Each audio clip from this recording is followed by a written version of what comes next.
Good morning, Ram Ram, नमस्कार, जय हिंद। मैं संदीप सिवाज स्वागत करता हूं आप सभी बच्चों का आपके अपने बेहतरीन और शानदार लर्निंग प्लेटफॉर्म पर। उम्मीद करता हूं आप और आपका परिवार एकदम स्वस्थ होगा, तंदुरुस्त होगा और सीईटी ग्रुप डी की तैयारी में आप लोग जी जान से जुटे हुए होंगे। जितने भी बच्चे आज के सेशन में मेरे साथ लाइव जुड़ते जा रहे हैं, एक बार फटाफट मेरे को बता दीजिएगा। ऑडियो वीडियो एकदम परफेक्ट है, क्लियर है, ओके है।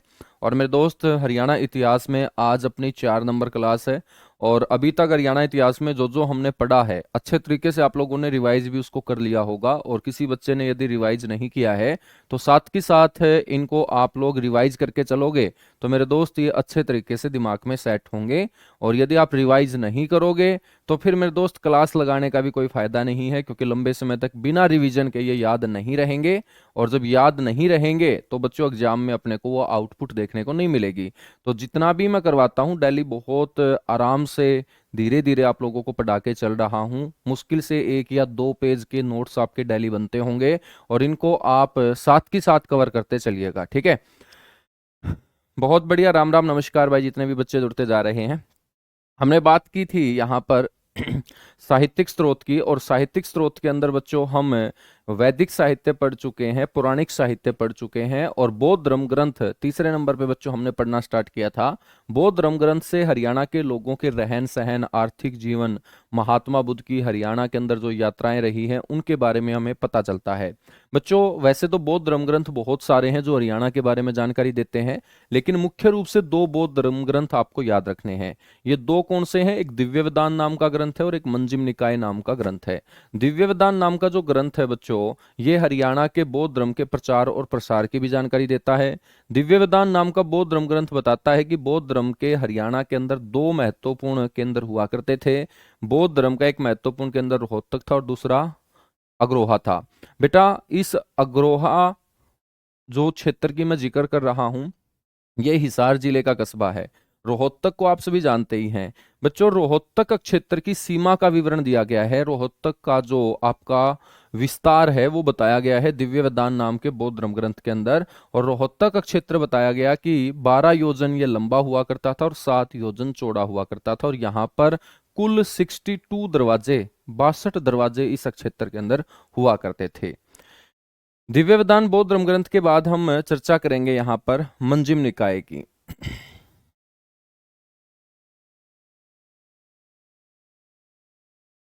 तो नेक्स्ट आपका जो होगा बच्चों वो होगा मंजिम निकाय नाम का बौद्ध धर्म ग्रंथ।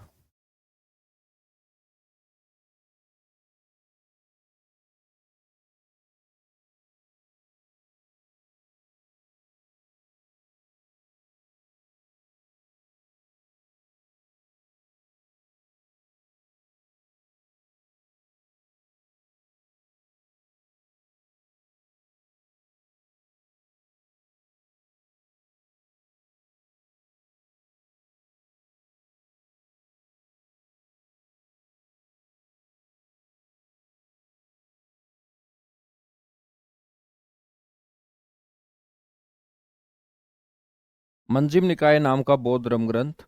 बच्चों, मंजिम निकाय नाम का बौद्ध धर्म ग्रंथ महात्मा बुद्ध की हरियाणा के गुड़गांव की यात्रा के बारे में वर्णन करता है, ठीक है। तो सबसे पहले तो आपको पता होना चाहिए कि ये बौद्ध धर्म ग्रंथ जो है महात्मा बुद्ध की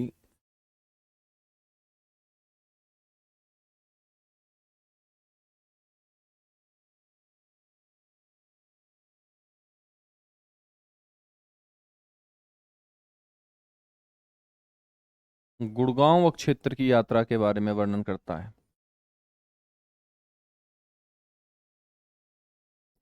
गुड़गांव क्षेत्र की यात्रा का वर्णन बताया गया कि महात्मा बुद्ध गुड़गांव क्षेत्र में आए थे और गुड़गांव का एक गांव है बच्चों, दनकोट गांव। और इस गुड़गांव के दनकोट गांव में आकर महात्मा बुद्ध ने अपने एक शिष्य को बच्चों उपदेश देने का काम किया था। तो गुड़गांव के गांव दनकोट में बच्चों, ये जो दनकोट गांव है इसको पहले थुलकोठिया के नाम से जाना जाता था। इसके नाम से जाना जाता था थुलकोठिया। तो दनकोट के बारे में हम बात करें तो दनकोट का प्राचीन नाम याद रखेंगे थुलकोठिया। और जब भी आप झज्जर से गुड़गांव की तरफ जाओगे, गुड़गांव में प्रवेश करने से पहले आपको ये गांव नजर आएगा, धनकोट गांव। तो गुड़गांव के गांव धनकोट में महात्मा बुद्ध द्वारा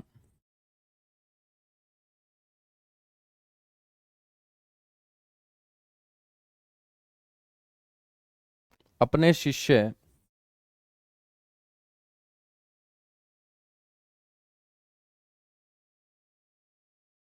बेटा रथपात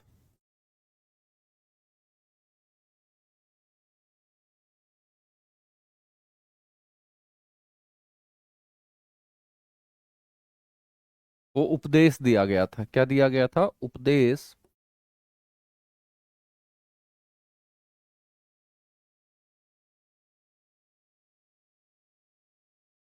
दिया गया था। तो इसके बारे में कौन सा ग्रंथ हमें जानकारी देता है? बेटा मंजिम निकाय नाम का बौद्ध धर्म ग्रंथ हमें यह जानकारी देता है कि गुड़गांव के गांव दनकोट के अंदर जाकर उपदेश देने का काम मेरे दोस्त किया था।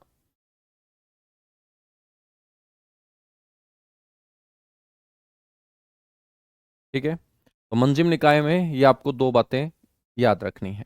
मंजिम निकाय के बाद हम बात करेंगे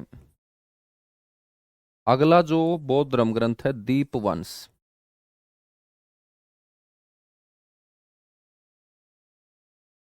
दीपवंश नाम का जो ग्रंथ है बच्चों, ये एक द्वीप के बारे में बताता है। और अपने आसपास कौन सा द्वीपीय देश है भारत का पड़ोसी? बच्चों भारत का सबसे नजदीक जो द्वीपीय पड़ोसी है वो श्रीलंका है। तो बेटा ये श्रीलंका का ही आपका एक ग्रंथ है जो श्रीलंका के अंदर बौद्ध धर्म के बारे में जानकारी देने का काम करता है। इसको हम दीपवंश ग्रंथ बोलते हैं। नाम से ही समझ जाओ, दीप का मतलब यहाँ द्वीप है, और द्वीप का मतलब जिसके चारों ओर पानी आए। और बच्चों अपने आसपास ऐसा पड़ोसी देश कौन सा है? श्रीलंका है, जो तमिलनाडु के नजदीक है। तो इस दीपवंश ग्रंथ के अंदर महात्मा बुद्ध के बारे में हमें जानकारी मिलती है कि महात्मा बुद्ध ने कुरुक्षेत्र में आकर मेरे दोस्त क्या किया था? दान प्राप्त किया था। तो यहां से एक पॉइंट याद रखेंगे,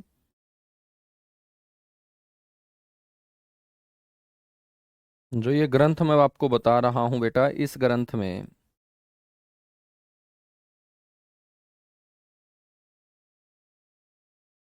महात्मा बुद्ध के कुरुक्षेत्र से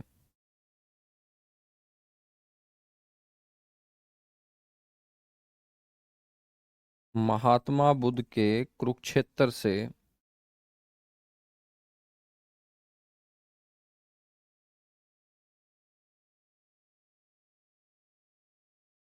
दान प्राप्ति का वर्णन है।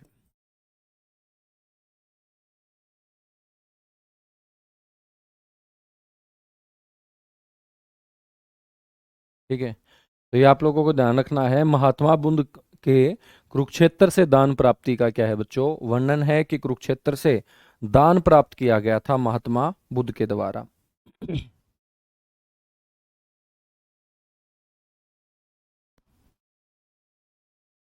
दीपवंश ग्रंथ के बाद आपको याद रखना है चुलवग।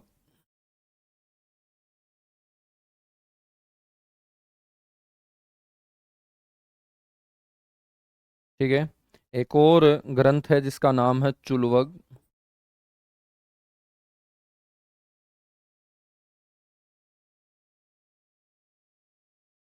ये चुलवग नाम का जो ग्रंथ है बच्चों,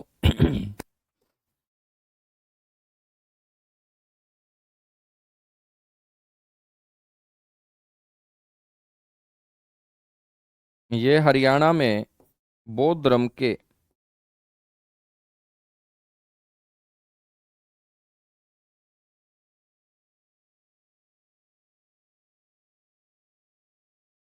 प्रचार और प्रसार के बारे में जानकारी देता है।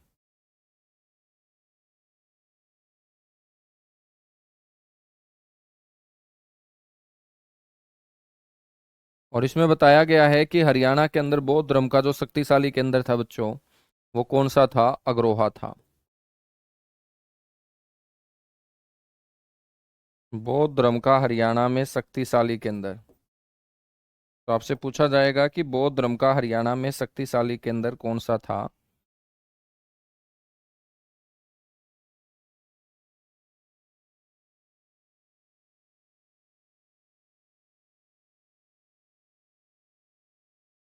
बौद्ध धर्म का हरियाणा के अंदर शक्तिशाली केंद्र था अग्रोहा।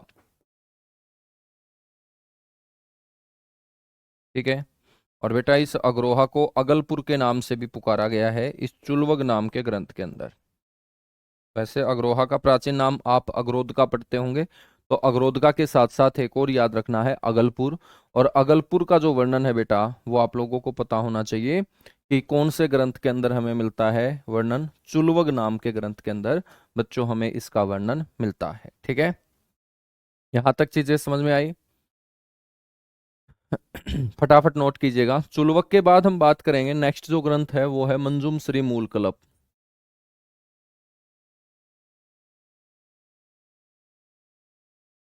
मंजूम श्री मूल कल्प। बच्चों ये भी बौद्ध धर्म से संबंधित एक ग्रंथ है जो हरियाणा के बारे में हमें क्या देता है, जानकारी। बच्चों ये अपने हरियाणा के थानेसर का वर्णन करता है।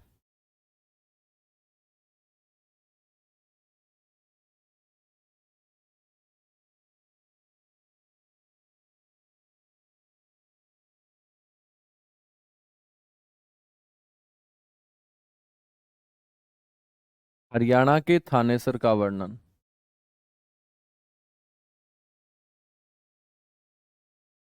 ठीक है।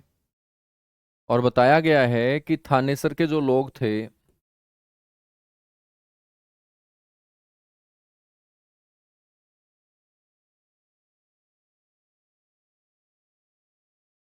वो वैश्य समाज से जुड़े हुए थे।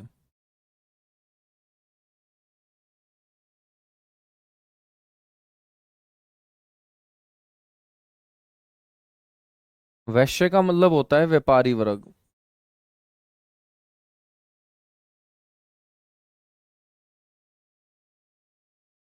ठीक है।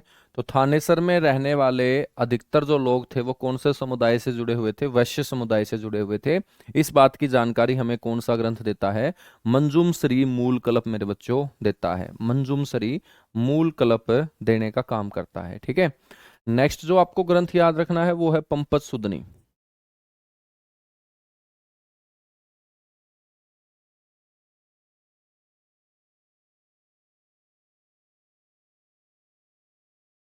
कौन सा ग्रंथ है नेक्स्ट? पंपत सुदनी नाम का ग्रंथ है। पंपत सुदनी नाम का ग्रंथ मेरे बच्चों हरियाणा में महात्मा बुद्ध के भ्रमण के बारे में जानकारी देता है। महात्मा बुद्ध ने हरियाणा में जहां जहां भ्रमण किया होगा वो सारे के सारे स्थानों का जिक्र इस पंपत सुदनी नाम के बौद्ध धर्म ग्रंथ में हमें मिलता है। तो हरियाणा में महात्मा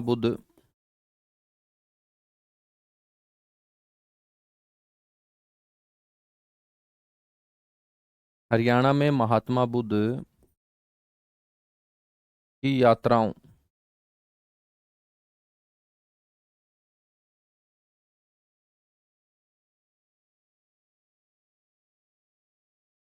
के बारे में जानकारी।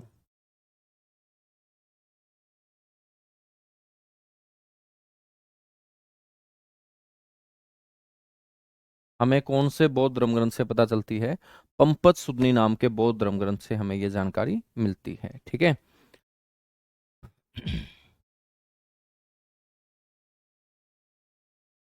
फटाफट नोट कीजिएगा बच्चों, उसके बाद आगे बढ़ेंगे। देखिएगा बौद्ध धर्म के बारे में जानकारी देने वाले महत्वपूर्ण ग्रंथ यही हैं जिसके अंदर हमने पंपत सूदनी, मंजूम श्री मूलकलक, दिव्य वेदांत, दीपवंश और चुलवग के बारे में मेरे दोस्त हमने चर्चा की है। ठीक है बच्चों, आप लोगों को यह भी पता होना चाहिए कि बौद्ध धर्म के अंदर हमें पिटकों के बारे में भी जानकारी मिलती है। और एक पिटक है बच्चों विनय पिटक। कौन सा पिटक है? विनय पिटक। तो विनय पिटक में भी एक महत्वपूर्ण जानकारी दी गई है।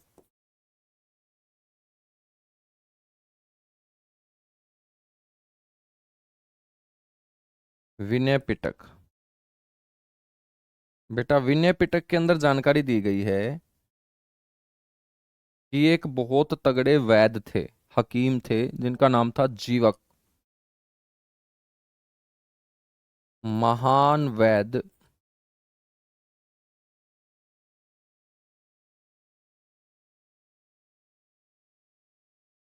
जीवक का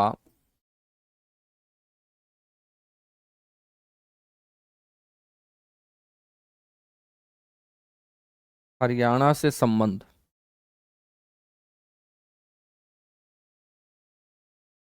का वर्णन मेरे दोस्त इस पिटक के अंदर दिया गया है, जिसको हम बोलते हैं विनय पिटक। ठीक है। और महान वैद्य जीवक जो है ना, बताया गया कि ये रोहतक के रहने वाले थे। तो बच्चों, महान वैद्य जीवक हरियाणा के रहने वाले थे, इस बात की जानकारी हमें कौन सा बौद्ध धर्म ग्रंथ देता है? विनय पिटक देता है। तो जीवक जो है बच्चों, ये रोहतक के रहने वाले थे।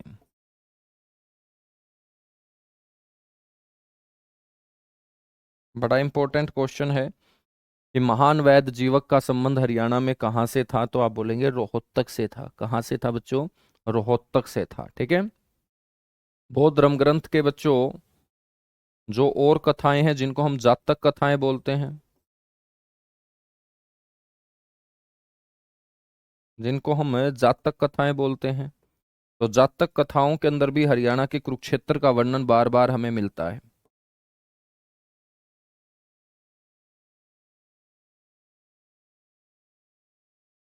तो आप लोगों को पता होना चाहिए कि इस जातक ग्रंथ के अंदर, इन जातक कहानियों के अंदर धर्म नगरी कुरुक्षेत्र का हमें क्या मिलता है बच्चों? वर्णन मिलता है।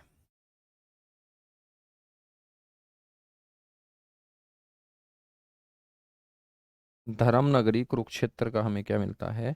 वर्णन मिलता है। कौन से ग्रंथों के अंदर? कथाओं के अंदर, जातक कथाओं के अंदर। ठीक है। याद रखोगे? बिल्कुल याद रखेंगे, चलेगा। इसके अलावा भी मेरे दोस्त हमें बौद्ध धर्म से संबंधित हरियाणा के अंदर जो और महत्वपूर्ण तथ्यों के बारे में जानकारी मिलती है, वो कौन कौन से हैं? तो हेडिंग डालिएगा, बौद्ध धर्म से संबंधित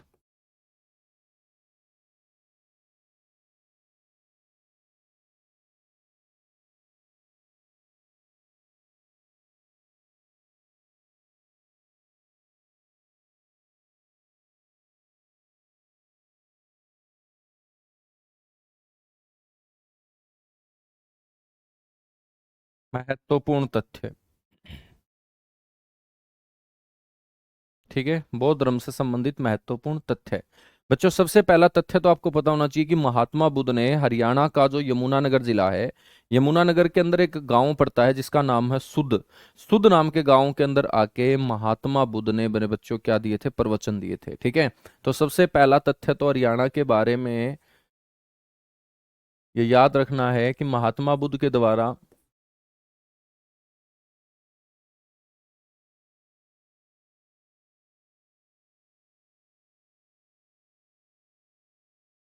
सुध नामक जो स्थान है यमुनानगर का,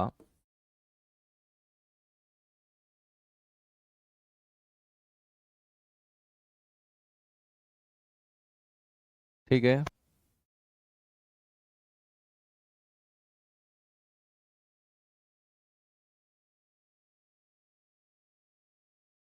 इसकी क्या की गई थी? यात्रा की गई थी।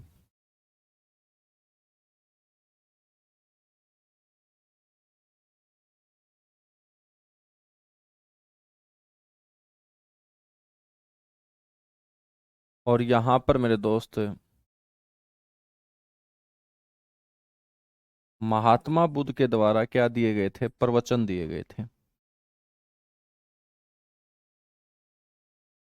तो मैं आपसे क्वेश्चन पूछूं कि महात्मा बुद्ध ने हरियाणा के कौन से स्थान की यात्रा की थी और जहां पर उन्होंने प्रवचन देने का काम किया था? तो आपको पता होना चाहिए मेरे दोस्त कि सुध नामक स्थान की यात्रा की गई थी और महात्मा बुद्ध ने यहां पर आकर बच्चों प्रवचन देने का क्या किया था? काम किया था। याद रखेंगे बच्चों। ये जो सुध नामक स्थान है ना, एक महत्वपूर्ण बौद्धकालीन स्थान है। और बताया गया है कि इस सुध यमुनानगर के अंदर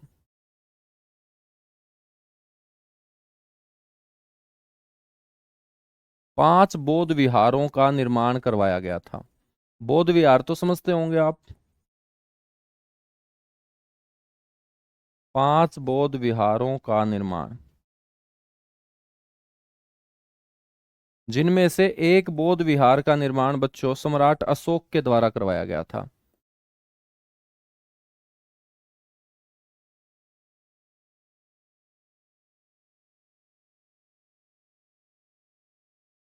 जिनमें से एक बौद्ध विहार का निर्माण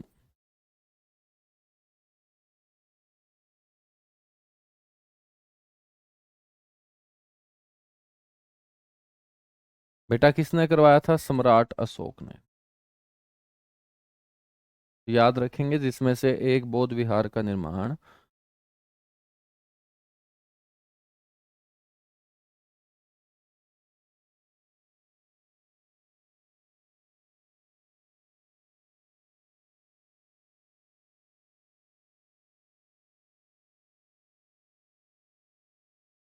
ठीक है किसके द्वारा करवाया गया था? सम्राट अशोक के द्वारा करवाया गया था।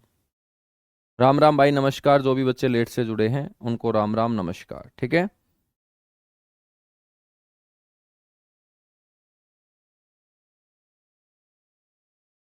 बिल्कुल।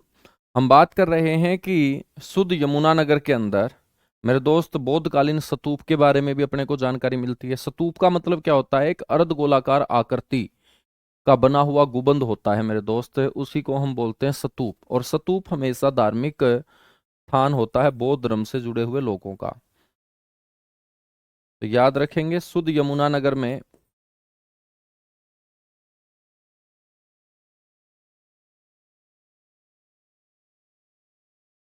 बने हुए बौद्धकालीन स्तूप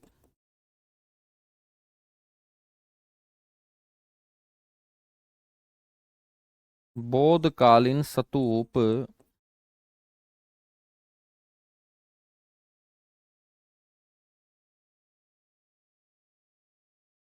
स्तूप में महात्मा बुद्ध के बच्चों दो शिष्य हैं यहाँ पर,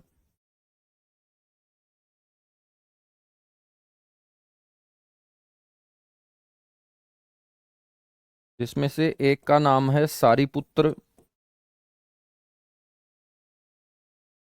और एक का नाम है आचार्य मोदगाल्यान। एक शिष्य का नाम है आचार्य मोदगाल्यान।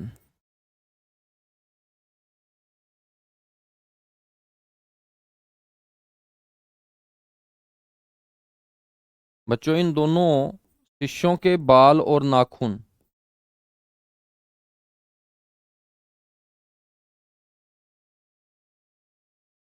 सुरक्षित रखे गए हैं।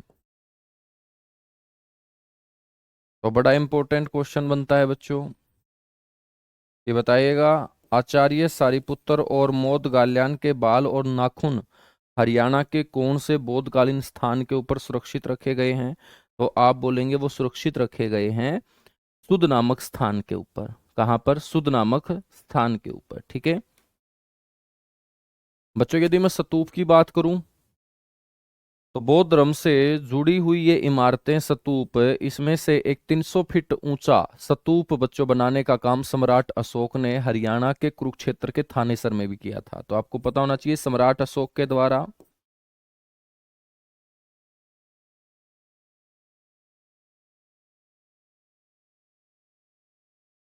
सम्राट अशोक के द्वारा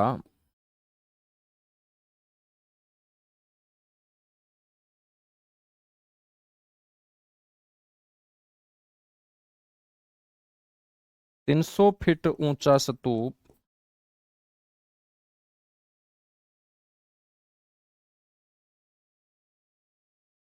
का निर्माण कहां पर बच्चों? थानेसर कुरुक्षेत्र में।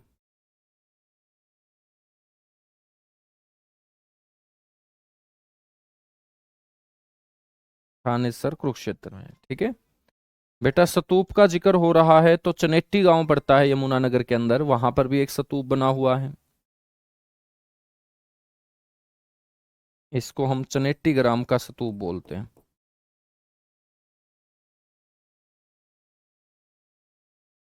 और चनेट्टी जो गांव है ना, ये यमुनानगर डिस्ट्रिक्ट के अंदर गांव है। तो आपसे डायरेक्ट क्वेश्चन ऐसे भी पूछ लिया जाता है कि भाई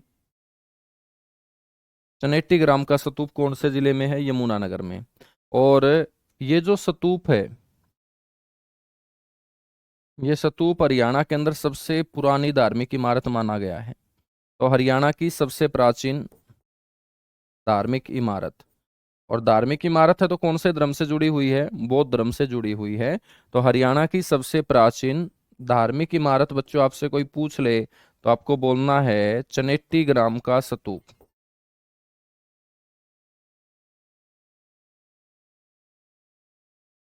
ठीक है, चनेट्टी ग्राम का स्तूप।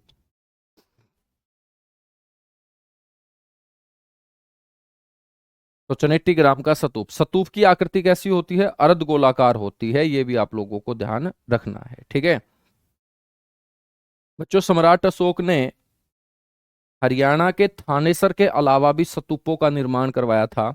और सम्राट अशोक ने ये स्तूप बनवाए थे, एक तो सिरसा के अंदर, सम्राट अशोक द्वारा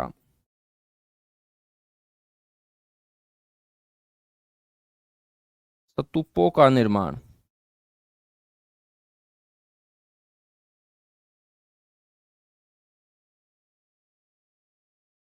ठीक है, तो सम्राट अशोक के द्वारा जो स्तूपों का निर्माण करवाया गया बच्चों, एक तो कुणाल गांव के अंदर। तो बड़ा इंपॉर्टेंट है कि कुणाल गांव के अंदर जो स्तूप बना हुआ है उसकी स्थापना किसने की थी, उसका निर्माण किसने करवाया था? सम्राट अशोक ने। और कुणाल जो गांव है बच्चों वो कौन से डिस्ट्रिक्ट का गांव है? फतेहाबाद डिस्ट्रिक्ट का।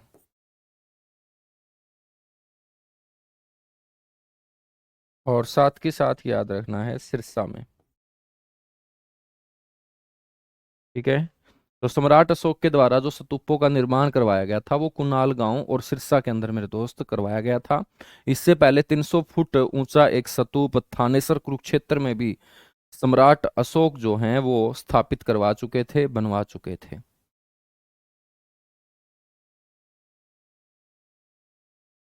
ठीक है, सम्राट अशोक ने मेरे बच्चों अपने उपदेशों की एक शिला भी कुणाल गांव के अंदर स्थापित करवाई थी। एक लास्ट पॉइंट ये भी आप लोगों को याद रख लेना है। सम्राट अशोक द्वारा अपने उपदेशों की शिला,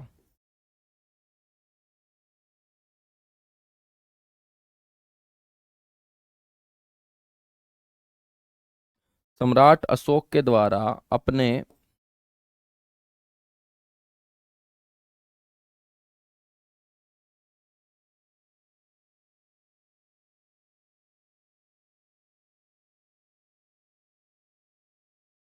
उपदेशों की जो शिला है बच्चों वो कौन से गांव में? कुणाल गांव में। और कुणाल गांव हम पढ़ ही रहे हैं, फतेहाबाद जिले का गांव है। ठीक है, तो ये बौद्ध धर्म से जुड़े हुए हरियाणा से संबंधित फैक्ट आप लोगों को ध्यान रखने हैं। बौद्ध धर्म ग्रंथ के बाद मेरे दोस्त हम चर्चा करेंगे जैन धर्म ग्रंथों की।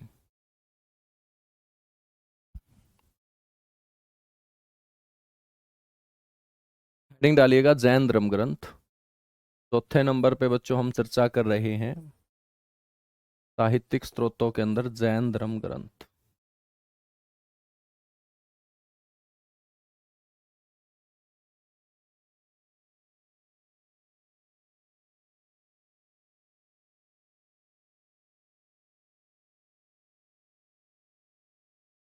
बच्चों जैन धर्म ग्रंथ भी अपने हरियाणा के आर्थिक, सामाजिक, राजनीतिक, सांस्कृतिक जीवन के बारे में जानकारी देते हैं। ठीक है, तो जैन धर्म ग्रंथों से भी हमें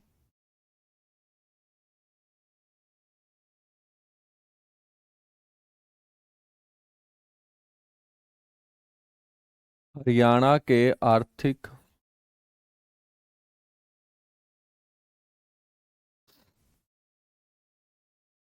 सामाजिक और राजनीतिक।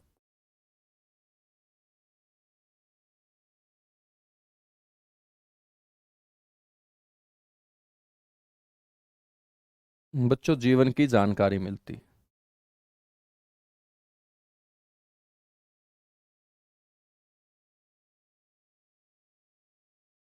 जीवन की हमें क्या मिलती है? जानकारी मिलती है। ठीक है, हम बात करें तो वो मुख्य जैन धर्म ग्रंथ कौन कौन से हैं जिनसे हमें ये जानकारी मिलती है? तो हरियाणा के बारे में जानकारी देने वाले जो मुख्य जैन धर्म ग्रंथ होंगे वो कौन कौन से होंगे? हरियाणा के बारे में जानकारी देने वाले।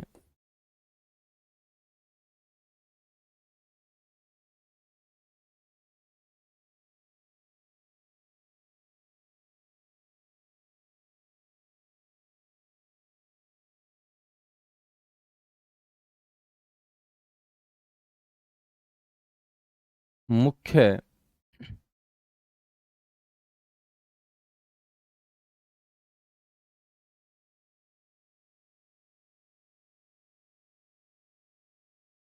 जैन धर्म ग्रंथ मेरे दोस्त कौन कौन से हैं, ठीक है। एक का नाम है यशस्तिलक चंपू।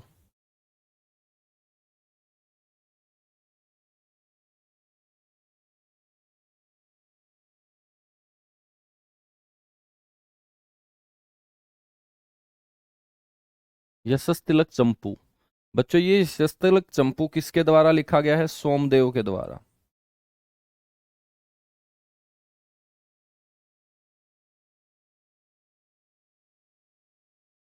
सोमदेव के द्वारा ये रचित है, ठीक है।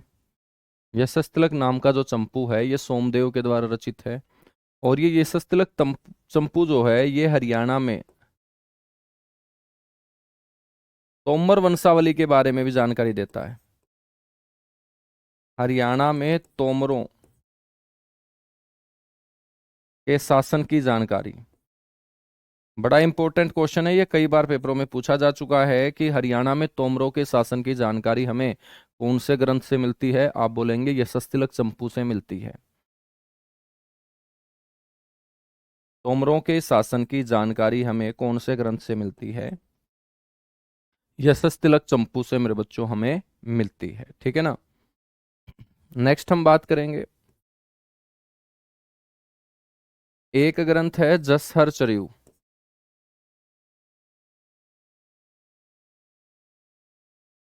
जसहर चर्यू। बच्चों जसहर चर्यू नाम का जो ग्रंथ है ये किसके द्वारा रचित है? पुष्पदंत के द्वारा।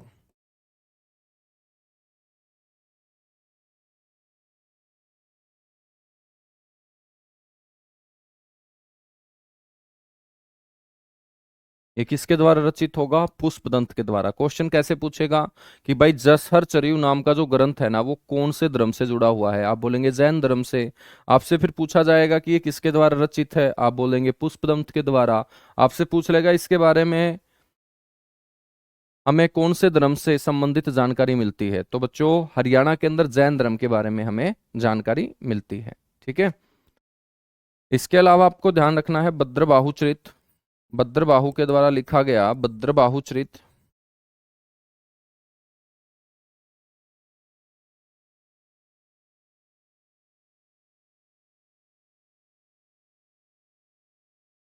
ठीक है। और एक आपको ध्यान रखना है कथा कोश।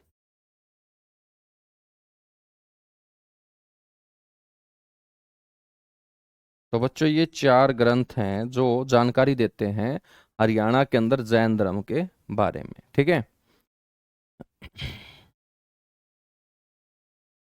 जैन धर्म से जुड़े हुए महत्वपूर्ण तथ्य भी आप लोगों को याद रखने हैं।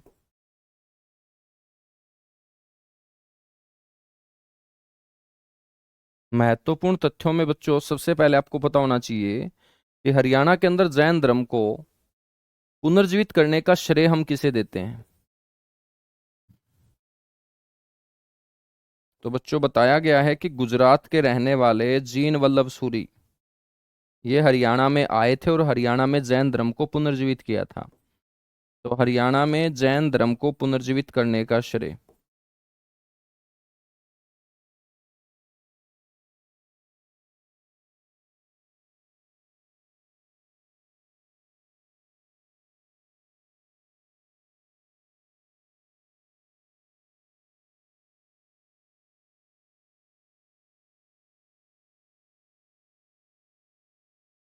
हरियाणा में जैन धर्म को पुनर्जीवित करने का जो श्रेय है बच्चों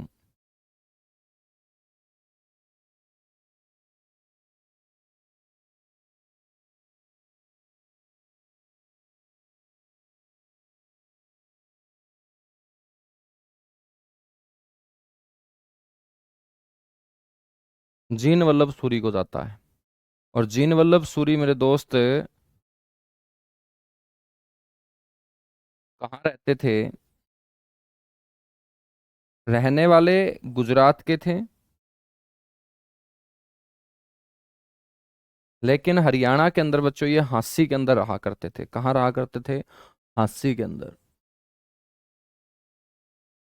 तो जीन वल्लभ सूरी का हरियाणा में जो निवास था,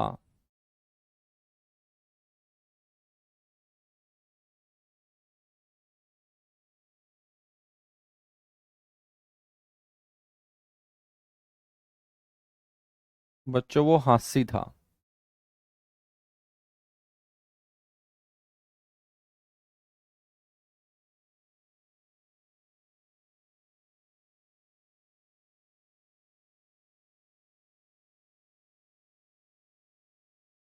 तो जीन वल्लभ सूरी कहाँ रहा करते थे बच्चों?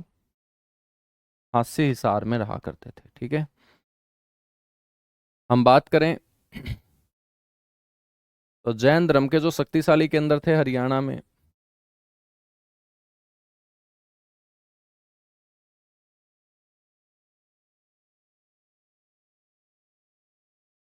हरियाणा में जैन धर्म के शक्तिशाली केंद्र,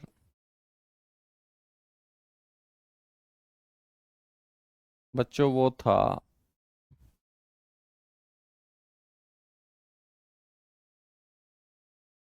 एक तो अग्रोहा,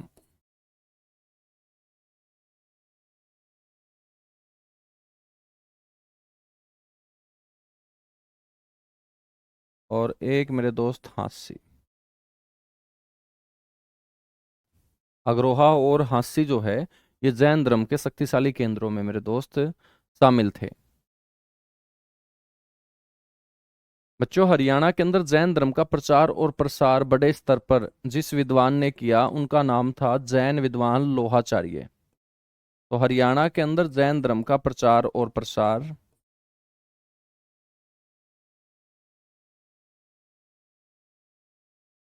हरियाणा में जैन धर्म का, याद रखिए कि प्रचार और प्रसार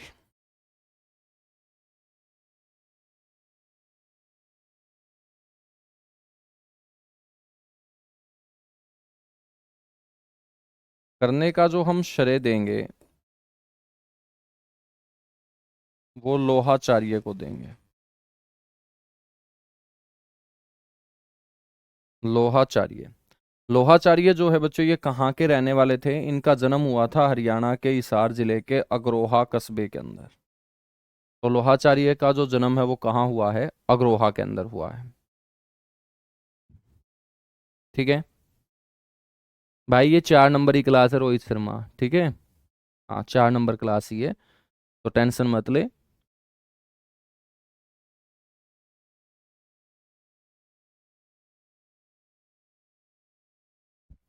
बच्चों हम बात करें तो जैन धर्म के बारे में हमें हांसी और अग्रोहा के अलावा और भी बहुत सारे स्थानों की जानकारी मिली, और वो जानकारी मिली वहां से खुदाई के दौरान प्राप्त हुई मूर्तियां, और वो मूर्तियां कौन से धर्म से संबंधित? जैन धर्म से संबंधित। तो आपसे कोई पूछ ले कि हरियाणा में सबसे ज्यादा जो जैन मूर्तियां हैं वो कहाँ से प्राप्त हुई हैं? हरियाणा में सबसे ज्यादा जैन मूर्तियां,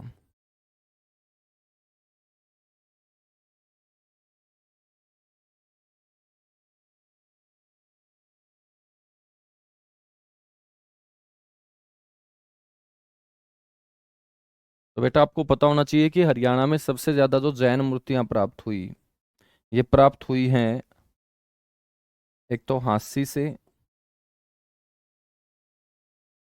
और एक रानीला गांव से।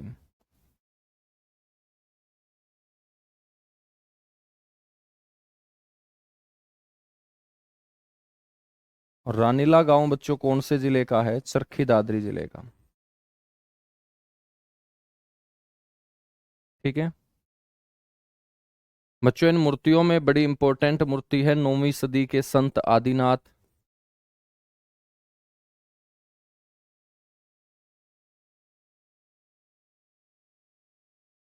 9वीं सदी के संत आदिनाथ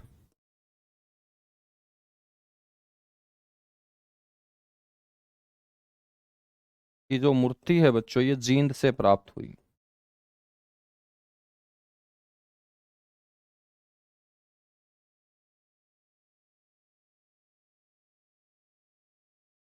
सिंहासन के ऊपर बैठे हुए जैन संत की यदि मूर्ति आपसे कोई पूछ ले।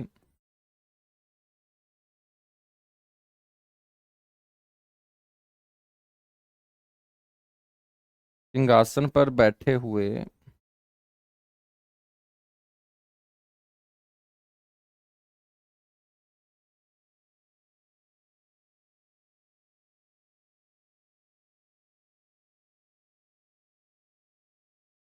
जैन संत की मूर्ति, तो बच्चों ये प्राप्त हुई है सिरसा से।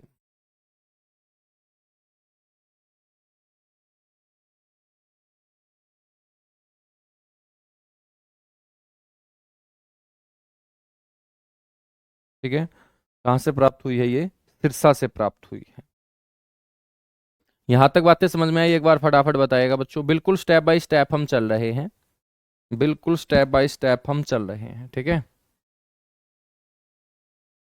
तो ये क्वेश्चन के रूप में ही आप लोगों को याद रखने हैं, जितनी भी मैं लाइनें लिखवा रहा हूं ना, ये सारे के सारे क्वेश्चन के रूप में आपको याद रखनी है।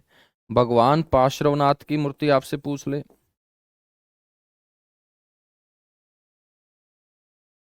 कि हरियाणा में भगवान पार्श्वनाथ की मूर्ति कहाँ से प्राप्त हुई है, तो बेटा ये प्राप्त हुई है ऐस्थल बोहर से।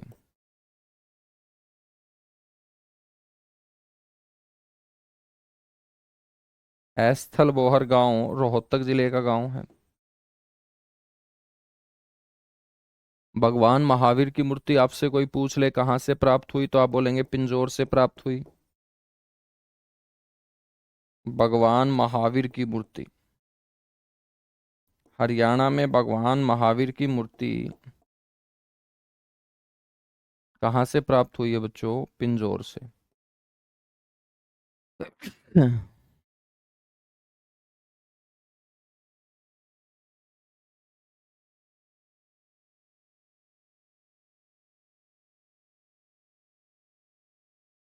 पिंजौर पंचकुला से प्राप्त हुई है, ठीक है। इसके अलावा हम बात करें सरस्वती और पद्मावती की मूर्तियां कहाँ से प्राप्त हुई।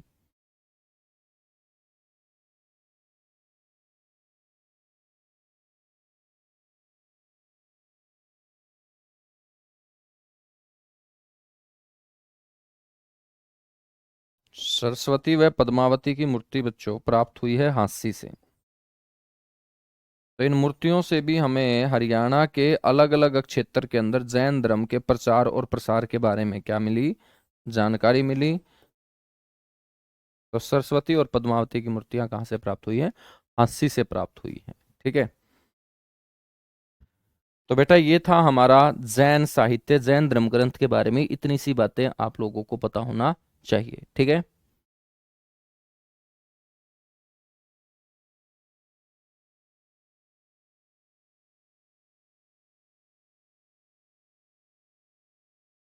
चलिएगा, अब 5वें नंबर पे हम चर्चा करते हैं। चौथे नंबर पे जैन धर्म ग्रंथ था, तो 5वें नंबर पे साहित्यिक स्रोत में हम बात करते हैं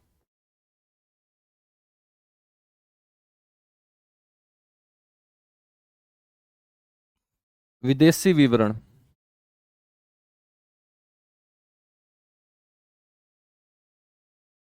यानी कि भारत के बाहर से आने वाले जो भी साहित्यकार हैं, उन्होंने भी बच्चों हरियाणा के बारे में क्या दी? जानकारी दी, ठीक है। उनमें हम बात करें तो ग्रीक यात्री एरियन है, बात करें हम हर्षवर्धन के समय आने वाला चीनी यात्री हेनसांग है। कौन है बच्चों? हेनसांग है। और इसके अलावा हम बात करेंगे यहाँ पर हेनसांग से पहले जो आया था मौर्य काल के अंदर, चंद्रगुप्त मौर्य के समय, फाहियान। तो बच्चों उन्होंने भी हरियाणा के बारे में क्या दी है? जानकारी दी है। तो याद रखेंगे ग्रीक यात्री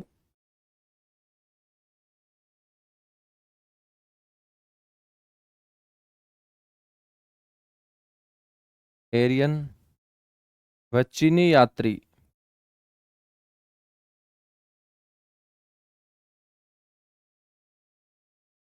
फाहियान। पहला चीनी यात्री कौन था बच्चों? फाहियान था। और दूसरा चीनी यात्री कौन था? हेनसांग, ठीक है। द्वारा लिखे गए यात्रा वृत्तांतों में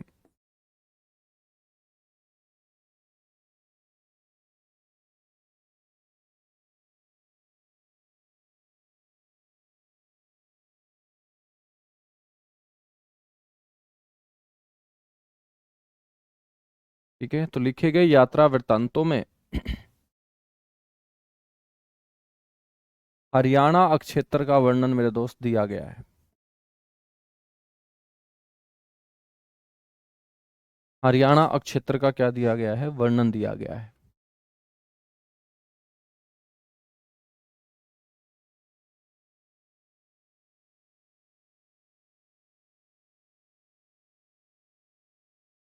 ठीक है, हम बात करें तो हेनसांग के द्वारा लिखा गया वृत्तांत सीयू की।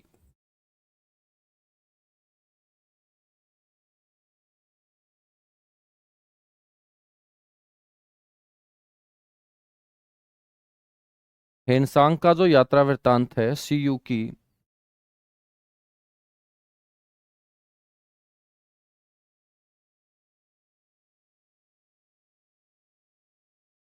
बच्चों इसके अंदर थानेसर, सुध और फतेहाबाद का जो टोहाना क्षेत्र है,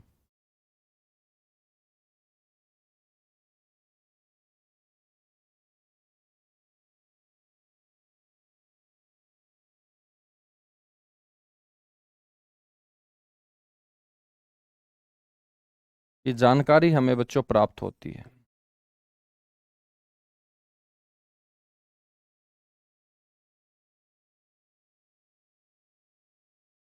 ठीक है, इसी सीयू की नाम के ग्रंथ के अंदर बच्चों थानेसर शहर की प्रशंसा सबसे ज्यादा की गई है। तो आपसे पूछ ले कि सीयू की नाम का जो ग्रंथ लिखा है हेनसांग ने, उसमें सबसे ज्यादा जो प्रशंसा की गई है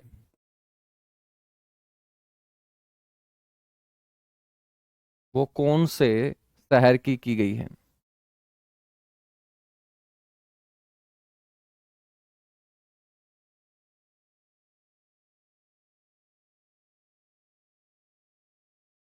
वो थानेसर नगर की सबसे ज्यादा प्रशंसा की गई है बच्चों।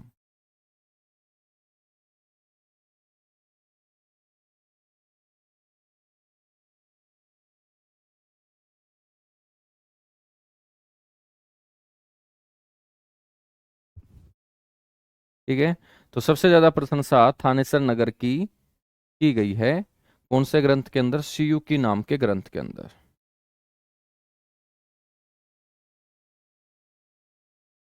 तो मेरे दोस्त ये था हमारा साहित्यिक स्रोत के बाद अब हम चर्चा करेंगे पुरातात्विक स्रोतों की। ठीक है, तो दूसरा जो भाग है हमारा वो है पुरातात्विक स्रोत। अब बच्चों हम पुरातात्विक स्रोतों से हरियाणा के प्राचीन इतिहास के बारे में पढ़ने की कोशिश करेंगे कि हमें हरियाणा के प्राचीन इतिहास के बारे में जानकारी जो ग्रंथों ने दी है, तो बच्चों ऐसी ही जानकारी आपको इन पुरातात्विक स्रोतों से पता चलेगी। पुरातात्विक स्रोतों में सबसे अहम जानकारी जो हरियाणा के प्राचीन इतिहास के बारे में हमें देते हैं वो अभिलेख देंगे बच्चों। अभिलेख।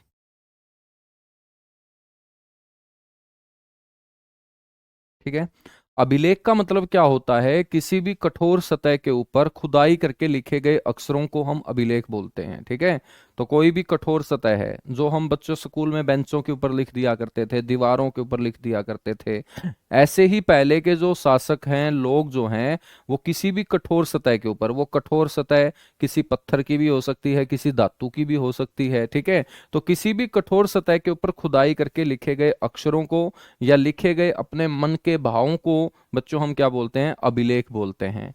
तो आपको पता होना चाहिए कि हरियाणा के बारे में जानकारी देने वाले जो अभिलेख प्राप्त हुए हैं बच्चों, वो 37 अभिलेख प्राप्त हुए हैं। तो हरियाणा से संबंधित जानकारी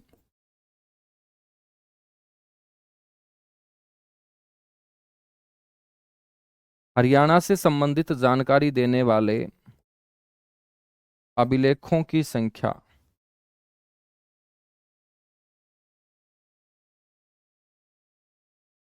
ठीक है, तो हरियाणा से संबंधित जानकारी देने वाले अब तक 3 दर्जन से अधिक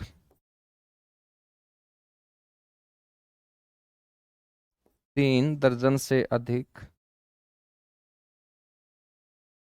कुल 37 अभिलेख प्राप्त हुए हैं बच्चों।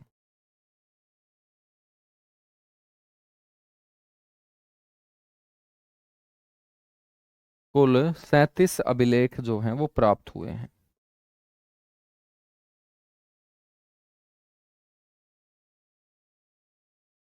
ठीक है। इन 37 अभिलेखों में से कुछ अभिलेखों का हम जिक्र करेंगे यहाँ पर। बच्चों सबसे पहले हम जिक्र करेंगे टोपरा स्तंभलेख की।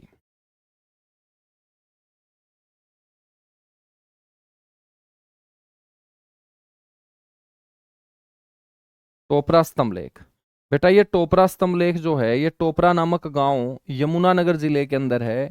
वहां पर एक स्तंभ लाकर उसके ऊपर लेख लिख के यहाँ स्थापित किया गया था। ये टोपरा के अंदर जो स्तंभ लाकर स्थापित किया गया था ये सम्राट अशोक के द्वारा स्थापित किया गया था। और सम्राट अशोक इस पिल्लर को, इस स्तंभ को लेके आए थे गुजरात की गिरनार पहाड़ी से। तो गुजरात की गिरनार पहाड़ी से लाकर सम्राट अशोक ने यहाँ पर एक पिल्लर और उसके ऊपर अपने मन के भाव यानी कि लेख मेरे दोस्त लिखने का काम किया। और ये स्तंभ यमुनानगर जिले के टोपरा नामक गांव के अंदर बच्चों स्थापित कर दिया था। तो टोपरा स्तंभ लेख जो है ये सबसे महत्वपूर्ण स्तंभ लेख है। भारत का ही सबसे महत्वपूर्ण स्तंभ लेख होगा बच्चों ये। हरियाणा का तो अपने आप ही हो जाएगा जब भारत का ही सबसे महत्वपूर्ण है। भारत का सबसे महत्वपूर्ण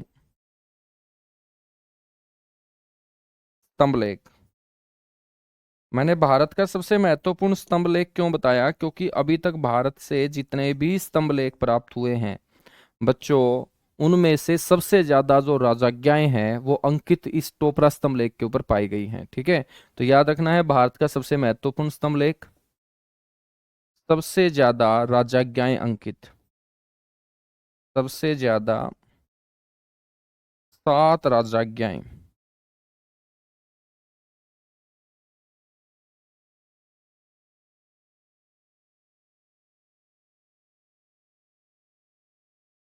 अंकित पाई गई है बच्चों। तो अभी तक जितने भी स्तंभ लेख प्राप्त हुए हैं 7 से ज्यादा राजज्ञाएं किसी भी स्तंभ लेख के ऊपर अंकित नहीं पाई गई।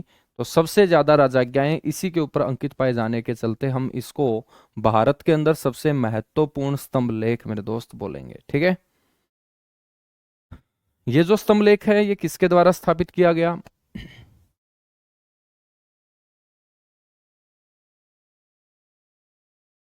तो ध्यान रखना है, टोपरा स्तंभ लेख सम्राट अशोक के द्वारा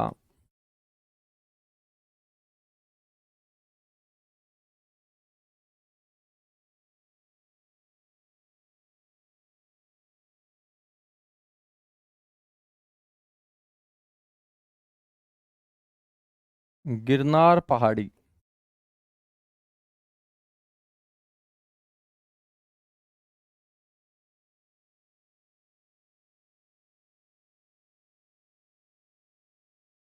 गिरनार पहाड़ी गुजरात से लाकर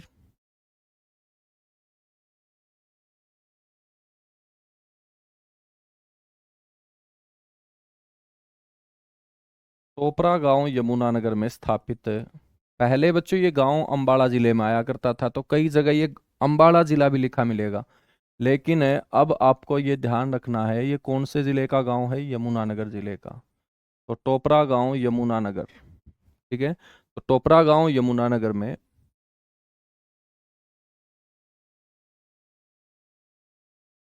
बेटा स्थापित किया था ये। ठीक है, तो सम्राट अशोक के द्वारा इसे स्थापित किया गया था।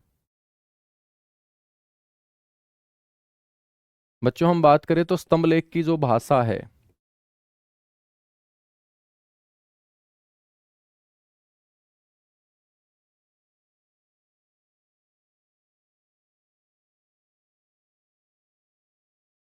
और लिपि है, तो बच्चों कौन सी है? तो स्तंभ लेख की जो भाषा है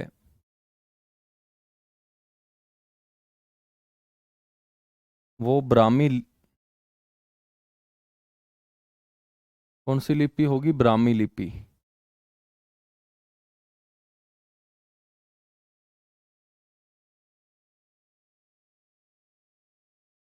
और भाषा होगी प्राकृत।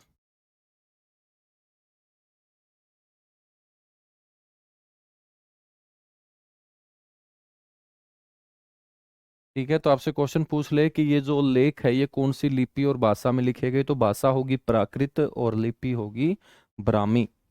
मेरे दोस्त, हम बात करें तो इस स्तंभ लेख से,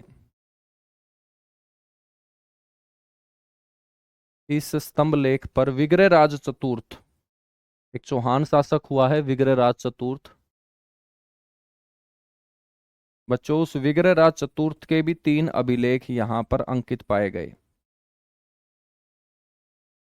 विग्रहराज जो चतुर्थ है इसने मलेच्छों का विनाश किया था बच्चों, इसीलिए विग्रहराज चतुर्थ को हम मलेच्छों का विनाशक भी बोल दिया करते हैं इतिहास में।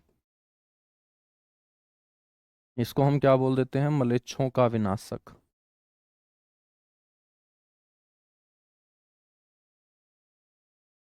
ठीक है, तो इस स्तंभ लेख पर विग्रहराज चतुर्थ के 3 अभिलेखों की जानकारी भी हमें मिलती है।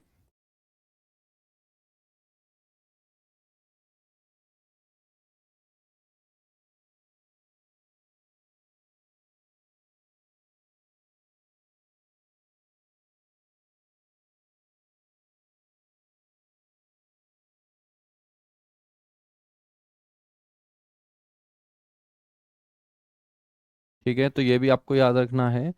इस स्तंभ लेख के ऊपर विग्रहराज चतुर्थ के भी बच्चों 3 अभिलेख जो हैं अंकित पाए गए हैं, और विग्रहराज चतुर्थ को हम क्या बोलेंगे? यहाँ मलेच्छों का विनाशक बोलेंगे। क्या बोलेंगे? मलेच्छों का विनाशक बोलेंगे। बच्चों, हम बात करें तो 14वीं सदी के अंदर इस स्तंभ लेख के ऊपर बुरी नजर पड़ी किसकी? फिरोज शाह तुगलक की। और फिरोज शाह तुगलक इसको यहां से उखाड़ कर कहाँ ले जाता है? दिल्ली, और अपने किले के अंदर इस स्तंभ को स्थापित कर देता है। तो 14वीं सदी में फिरोज शाह तुगलक जब यहाँ शिकार खेलने के लिए आया था, तो बच्चों उसकी नजर इस पिल्लर के ऊपर पड़ी थी। तो 14वीं सदी में फिरोज शाह तुगलक द्वारा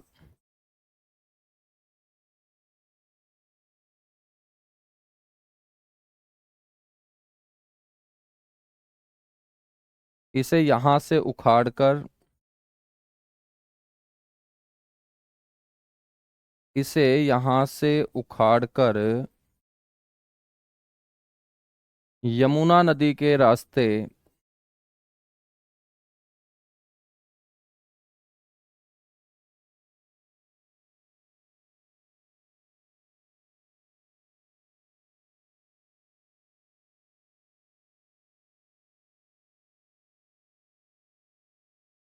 दिल्ली ले जाकर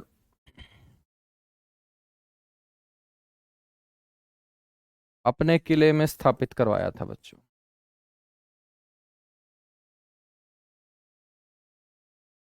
अपने किले के अंदर क्या करवाया था? स्थापित।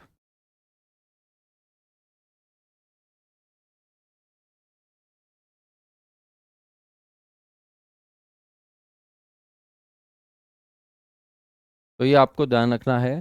फिरोज शाह तुगलक के द्वारा इसे यहाँ से उखाड़कर यमुना नदी के रास्ते दिल्ली ले जाया गया, और दिल्ली ले जाकर अपने किले के अंदर बच्चों इसको स्थापित करवाने का क्या किया था? काम किया था। ठीक है, तो मेरे भाई आज की अपनी ये क्लास होती है यहीं पर कंप्लीट, और एक दो क्लास में और इस तरीके से हम पढ़ेंगे, क्योंकि ये स्टार्टिंग है बच्चों इतिहास की, और स्टार्टिंग में ही यदि तुम लोगों को समझ में नहीं आएगा कि किस तरीके से सीक्वेंस में हम आगे बढ़ रहे हैं, तो फिर फायदा नहीं होगा, है ना। इसलिए बहुत आराम आराम से करवा रहा हूँ, क्योंकि कोई जल्दबाजी अभी है नहीं। ऐसा नहीं है कि नवंबर में पेपर है, दिसंबर में पेपर, अभी पेपर का अपने को पता नहीं है। जब अपने को पेपर का पता नहीं है तो आराम आराम से अपने को पढ़ लेना चाहिए, और एक बार में ही ये दिमाग में अच्छे से सेट हो जाएं। इस तरीके से आप लोगों को अपने नोट्स भी बना लेने हैं, फिर इन नोट्स की बार बार रिवीजन भी करनी है, और आपको मार्केट की किसी भी किताब के हाथ लगाने की ज़रूरत ही नहीं पड़ेगी यदि आप अपने हाथों से इस तरीके से अच्छे अच्छे नोट्स बनाते चलोगे। ठीक है ना? चलेगा बच्चों, थैंक यू।